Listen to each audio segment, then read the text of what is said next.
This is a video released by the Electronic Intifada on YouTube. I'm going to play 2 minutes of it. There has been this Israeli yearning, if we want to position it as such, to shame Palestinian manhood and masculinity through this parading of men being semi-naked or mostly naked in front of cameras in a show of Israeli dominance, power over Palestinian masculinity and manhood. And I think it harkens back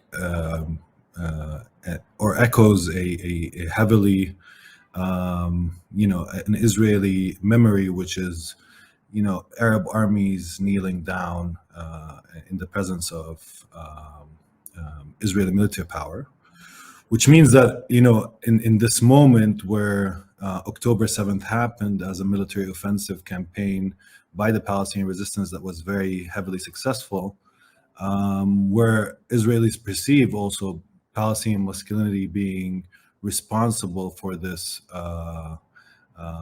injury to Israeli pride and power, to its iron wall, to its presence. It even discusses out loudly that this is an existential struggle, although most people would say this is an exaggeration, that it now needs these images as a sort of respite from the events of October 7th. It needs them as a sort of also message or a symbolic message it sends to the Palestinian population, specifically in Gaza, but also in the West Bank and the Arab world more broadly, that it still has the power to undress, to disarm, to leave Palestinians as vulnerable bodies, and to film them in very performative acts of dominance and power, etc.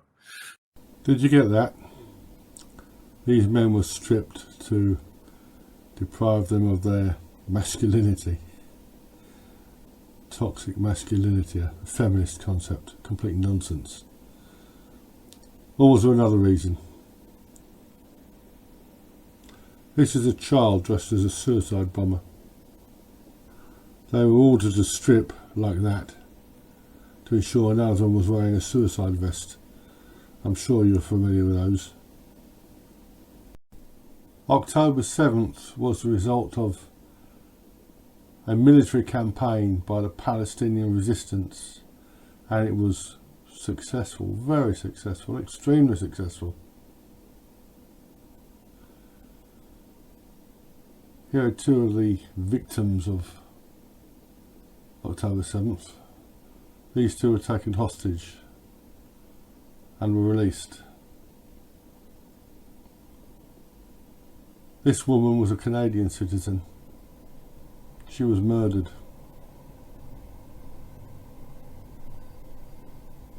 This is a family of 5.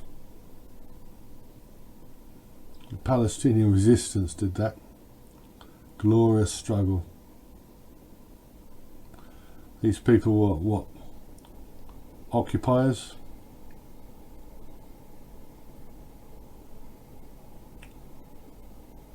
You people are sick.